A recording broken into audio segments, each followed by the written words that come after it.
Yesu ashimwe bene data, ndabasuje cyane. Umwami w'amahoro abishimire kandi mugubwe neza. Ndagira ngo rero dusome iri jambo ry'Imana dusanga ahangaha muri Zaburi ya 22 umurongo waho wa 20 kugeza kuri 23. Ijambo ry'Imana riravuze ngo ariko Uwiteka ntumbe kure, ni wowe muvunyi wanjye, tebuka untabare, kiza ubugingo bwanjye inkota, icyo mfite rukumbi ugikiza ubutware bw'imbwa, nkiza akanwa k'intare, waransubije unkura mu mahembe y'imbogo. Nzabwira bene data izina ryawe, nzagushimisha hagati y'iteraniro. Bene data, ndabashimira ko mufite umwanya mwiza wo kugira ngo twumve ijambo ry'Imana tuganire. Iri jambo narihaye umutwe uvuga ngo Imana ikiza ubugingo bwawe, ubutware bwa dayimoni yabwibasiye. Dayimoni yibasiye ubugingo bwawe, dayimoni yibasiye ibintu byawe, Imana igukiza ubutware bwayo. Iyo mbaraga itsindwe, iyo mbaraga ikurekure, iyo mbaraga ite agaciro mu izina rya Yesu. Ndabizi ko ntabwo biba byoroshye, ntabwo bikoroheye, ariko rero nkubwire ngo turi mu isi dufashe igihe mu ntambara, dufashe igihe mu ntambara. Ni nayo mpamvu ukwiye kunyumva cyane tugafatikanya gusenga. Bene data, abo tubana mu mbaraga zo kwizera, ndababwirira ijambo, umuntu wese uzi gusenga niyongere asenge, kuko niho hageze ngo noneho usenge. Ni igihe cyawe, ni igihe cyanjye cyo kugira ngo dufate umwanya wo gusenga, tutameze nk'abasigana, ahubwo umeze nk'uri ku kiraka. Umeze nk'uri ku kiraka, ni ukuri, ubwize ukuri. Kamubwire, iri jambo ni Dawidi warivuze. Dawidi yaravuze ngo Uwiteka ntumbe kure, ni wowe muvunyi wanjye, tebuka untabare. Hari ijambo rivuze ngo yagiranye ubusabane n'Imana, agera ku rwego abwira Imana ati ni wowe ushobora kuza ukantabara utebutse. Ndashimira Imana ko itagitsindwa, nta rugamba na rumwe itsindwa. Aravuga ati ni wowe muvunyi wanjye, rero tebuka untabare, kuko utanabaye ibintu byakwivanga, utanabaye ibintu byayoberana, utanabaye ibintu byahinduka ibindi. Reka nkubwire wowe unkurikiye mwene data tubana, Imana itakwitayeho ngo igutabare muri iki gihe, Imana idahagararanye nawe, ni ukuri nawe nakubeshya, hari ibintu byahinduka ibindi. Yewe we, nawe urabibona, nawe urabizi, ibintu byaba ibindi. Ariko Imana nyir'ijuru, Imana nkorera iteka, inyumve kandi nawe ikumvire. Ni ukuri Imana itebuke ku ruhande rwawe, itebuke ku bw'ubugingo bwawe, itebuke ku bw'umusonga n'ikigeragezo urimo, itebuke ku bw'inyigisho zirimo zivanga abantu muri iki gihe cya none. Igira ahantu iguhagarika, handi kuri wa munara ureba Imana ukavuga ngo ni ukuri ndarakubonye Imana, ndakubonye koko witwa Imana ishobora byose. Yego, ikimvuze ucyumve kandi cyane, ucyumve kandi cyane. Dawidi aravuze ngo kiza ubugingo bwanjye inkota. Nagira ngo mbwire abantu, kereka niba udafite amaso abona, hari inkota y'abadayimoni irimo kurya ubugingo bw'abera muri iyi minsi. We, bega inkota iri kugenda ihemukira, bega we, bega ubugome, bega ubugome bw'abadayimoni. Iyi nkota ihemuka, aho umuntu agwiraho yaje gusengera, aho umuntu akubitirwaho yaje gukirizwa, aho umuntu reka mbabwire, niba utari wayibona ko iyi nkota ihari, avuga ati kiza ubugingo bwanjye inkota. Ubu hari abantu benshi bazanye ubugingo babuhungishije bavuga ngo baje mu nzu y'Imana, inkota irabuhasange irabutsotsoba, kuko dayimoni yinjiriye amadini n'amatorero. Bibiliya yaravuze ngo hazayobya n'intore niba bishoboka. Aho ushobora kuganira n'umukristo akakubwira ngo umuntu wangushije mu cyaha runaka ni umuyobozi wanjye, ntari buvuge titire ye. Aho ushobora kumva urugo rwa runaka rwarashenywe n'umuntu witwa ngo ni umuyobozi. Aho ushobora gusanga umuntu musengana niwe kugira inama yo kujya mu bapfumu. Bega we, aho ushobora gusanga uwakugambaniye intambara urimo none warazitewe n'umuntu witwa ngo yari mwene so. Uwiteka gukiza iyo nkota, Uwiteka gukiza iyo nkota. Umuntu wakubwiraga ngo murakundana mugahoberana museka, none ubu ngubu unyuze yahanyuza umuriro. Abagushakisha impande n'Imana agira ngo arebe ko hari ahantu yakubona gatoya, ubundi agushyire aho ugomba kujya, ukisanga mu bibazo n'umuryango wawe udasigaye. Ibyo ni ibintu bidakwiriye. Ubundi ubwo butindi n'ubwo bugome ntibwari bukwiye kuba mu b'inzu y'Imana, bwari bukwiye kuba mu bo hanze aha. Abo nabo tugasigara turwana nabo no kubasenyera ngo umwuka w'Imana, umucyo wa Kristo ubamurikire. Ariko reka nkubaze, Kristo winjiye mu buzima bw'abantu yamuritse iki? Yamuritse yagaragaye he? Babonye iki? Bizi iki? Bavanyemo iki?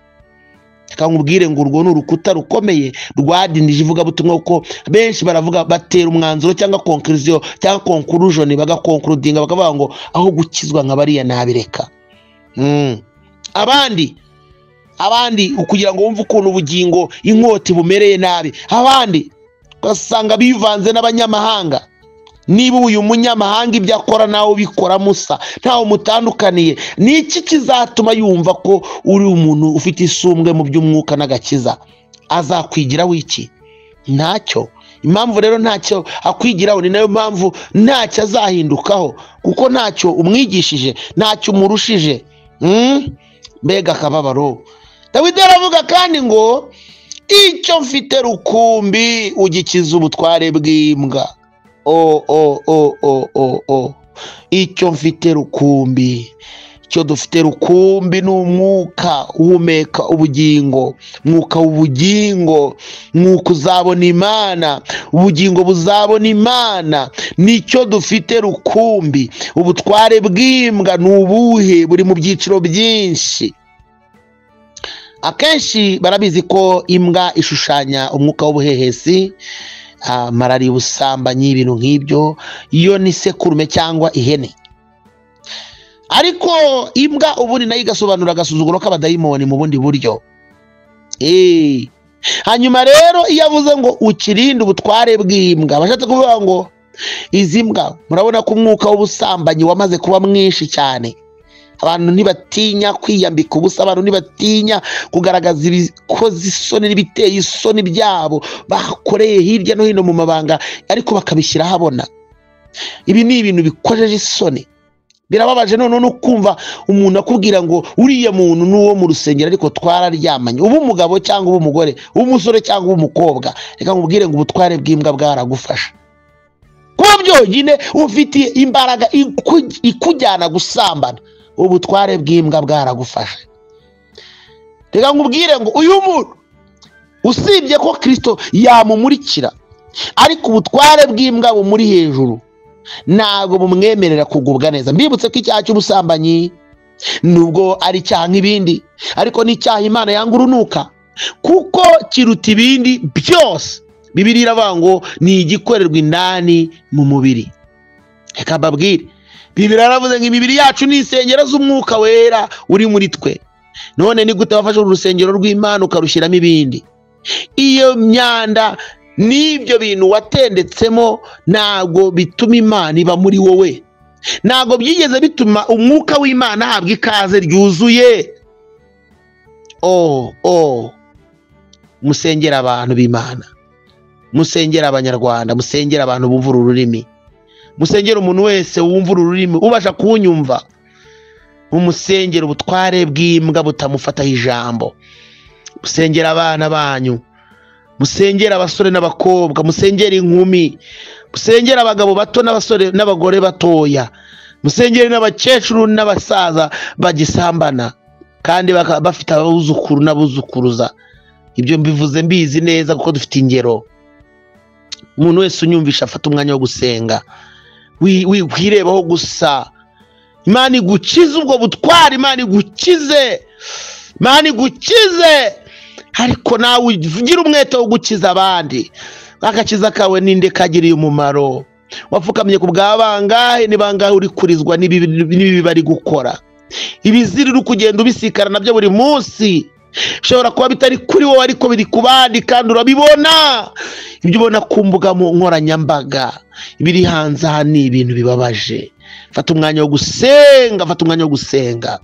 Ndakwinginze winyumva ngo ubiterere hirya n'ibyawe. Ninjye nawe tubazwa, ninjye nawe dukangurirwa gusenga no kubwira Imana ngo ihagarike ibyo bikorwa bibi birimo abadayimoni n'umwuka w'urukozasoni. Yavuze ngo nkiza akanwa k'intare. Hari ibintu ngo waranshubije unkura mu mahembe y'imbogo. Kambanze mvuga akanwa k'intare. Ni ibintu bivuga bigatontoma. Intare iratontoma, umutontomo wayo umuntu wese arawumva, n'utari hafi yayo agahunga. Imana igukureho iryo terabwoba ry'abazimu. Uyu mwuka ushobora gutuma unabeshya, ushobora gutuma no guhamya bihagarara. Uyu mwuka ushobora gutuma no kuvuga ukuri kuri mu mutima wawe bikunanira. Ndawucyashye mu izina rya Yesu. Iyo ntare y'abadayimoni, iyo ntare itari mu mwuka w'Imana. Tubonye yuko umutontomo w'intare, ubundi akenshi intare igereranywa n'intare mu muryango wa Yuda ari we Yesu Kristo, ariko kandi hano tuyibonye ko iri kuza noneho itera ubwoba.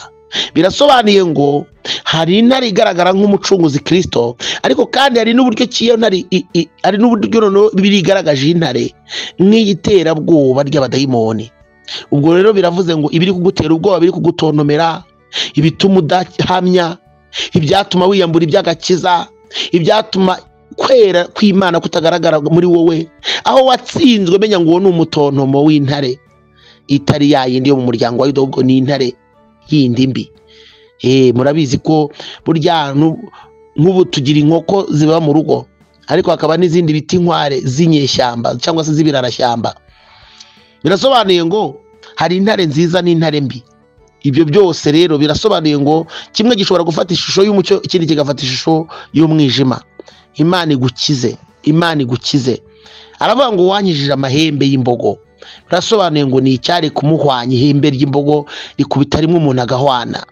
Imana yagukijije impfu turabizi. Imana yakurokoye impanuka. Imana yakurokoye amahembe. Imana yakurokoye ibitega. Imana yakurokoye abarungi n'abacwezi n'abarangi na nyabingi n'ibitega. Imana niyo yakurokoye nshuti yanjye. Wipfira Imana ubusa. Hagarara kigabo turwane, haracyariho ibyiringiro ko igiti cyatemwe cyakongera kigashibuka. Umva, wijya kure y'ijambo, wijya kure y'iki Imana ivuga. Oya, ndashaka ngo twinjire mu mwanya wo kuniha. Tunihira ibizira biri gukorwa n'abantu, tunihira ibizira byafasha abantu barabo mucyo bakaba mu mwijima. Ndakwinginze mu mbaraga mpabwa n'ijambo ry'Imana, mu mbaraga mpabwa n'umuhamagaro ndimo, mu mbaraga mpabwa n'agakiza, mu mbaraga mpabwa n'aya masengesho ndi gusenga, wirangara nshuti yanjye, bana nanjye ndakwinginze tunihire ibizira, tuzenguruke bucece. Imana izabohora itorero n'umurimo, Imana izabohora imitima y'abantu, Imana izamurikira abantu bongere bamurikirwe, umuntu abone yuko akwiye gucishwa bugufi, Kristo akaba ari we wamamara, Imana ikongera kubahwa, abari hafi n'abari kure bakamenya ko Kristo ari ukwiye kwamamara mu mitima y'abera. Imana iduhane umugisha. Nderekera ku musozo. Yashoje avuga ngo nzabwira bene data izina ryawe, nzagushimisha hagati y'iteraniro. Gira umuhigo uhiga mu rugamba rwawe, gira umuhigo uhiga, gira icyo utekereza uzakora kubw'umurimo w'Imana. Kabiri, kandi ifuze ko ibintu nk'ibi by'umuraba n'umuyaga, ibintu bikomeje bizungurutsa abantu, bibazunguza, wowe bitakujyana mu mwobo abandi bari kujyamo, ahubwo Imana ikwishimire kandi kugirire neza. Imana iduhane umugisha we kunyumva, Imana iguha umugisha wo nyumvishe rwose, Imana ikurebe neza. Urakoze kuntega amatwi, urakoze ko mu mwanya wawe, urakoze ko turi kumwe kandi dukomeje kuganira, ni ukuri ndabigushimiye. Hanyuma ntunererane, ntusige mu rugamba ndaguhendahenze, ahubwo ufatanye nanjye dusenge, tuzabwira Imana ngo nukuri, tuzongera guhagarara tugushimire, tuzongera guhagarara dukora igiterane kiryoshye, tuzongera guhagarara turirimba indirimbo z'amazamuka, tuzongera guhagarara tunihe, tuzongera guhagarara abantu bihane, tubone urugero n'uruza rw'abantu babatizwa mu mwuka, abandi babatizwa mu mazi menshi. Mbega we, ndakwinginze nshuti yanjye, fata umwanya wo gusenga. Kuki warangaye? Kuki warashwe kugeza ku rwego utajya umenya inshingano yawe? Kuki wibagirwa vuba? Ntabwo wibuka ibyo Imana yagukoreye, ntabwo wibuka imihigo wahize. Ese ubundi ko wari umucyo waje kwifatanya n'abandi ryari? Ese ubundi ko wari umunyembaraga waje kuzishyiramo ryari? Waje gucogora ryari? Warambitse ryari? Wasezereye ibyo warahiye imbere y'Imana ryari? Nshuti yanjye, garukira aho ngaho. Ndumva nakubanza kukubwira ijambo ngo isuzume, kandi kwimenya biragora no kwitsinda biragora. Biragusaba ngo nukuri urwane n'umutima wawe kandi utsinde mu izina rya Yesu. Reka nsengere umutima wawe ubase kumenya uko kwiguhagarara. Mwami Yesu Kristo, ndagushimiye kuko wera kandi uri hejuru ya byose. Iri jambo nirigira ubuzima n'ubutware mu mitima yacu, abera bagubwe neza kuko Imana itugwa neza. Kiza buri wese ubutware bw'imbaraga yari muri hejuru. Mwuka wera agaruke mu mitima, ubutumwa bwiza bubwirizwe hafi na kure, abakene babwirwa ubutumwa bwiza, imbohe zibohoke, abarushye mu mitima baruhuke, abahumye mu by'umwuka bahumuke, bongere bitegereze bamenye icyo bakwiye gukora. Umuntu amenye ko ari umugenzi mwisi azayivaho. Terabwoba ry'abadayimoni turarihagaritse mu izina rya Yesu. Ndasengeye ngo imitima yafashwe n'ibinure by'abazimu ikurweho. Ibi bintu turabiskiminze, turabyeyuye iki gicu Petero omena Stefai mu izina rya Yesu. Abera b'Imana nibabohoke kandi buri wese yongera akora igikwiriye akwiye gukora. Ijambo ryawe rigiri ububasha mu mitima y'abakumva. Urakoze kubw'icyubahiro cyawe Kristo, urakoze kubwanje ugategeka byose bikakumvira, kubw'izina rya Yesu, mu izina rya Yesu, amen. Imana iduha umugisha nshuti yanjye, Imana iguha umugisha we mwene data unyumva. Ndakubwiye ngo umwuka w'Imana bane nawe kandi ukomeze kwegerana n'Imana iza kugira neza. Mpanuriye ubuzima bwawe nkubwira ngo nukuri, kanguka, nta kimana izakwima kandi mu b'Imana izazigama mu bihe bigoye n'ibyoroshye izakuheraho. Ntabwo Imana yakwikuraho umukunzi, kubera ko Imana nayo izi gushyira mu mibare. Izakuzigamira icyo, izakurindira icyo, izaguhagararaho kubera icyo, kandi izarinda ubugingo bwawe n'abagukomokaho kubera ko wanishye. Hanyuma rero ugira umutima wo kutikunda gusa, kunde na bene data, ukunda igihugu, ukunda itorero, unihe kubwo ibyo ubona bitameze neza. Imana iduha umugisha, Imana iduha umugisha. Mwari kumwe na Reverend Pasteur Moise Sindayigaya, ndabakunda. Shalom shalom, umwami abagirire neza, ababanziriza imbere mu izina rya Yesu, amen.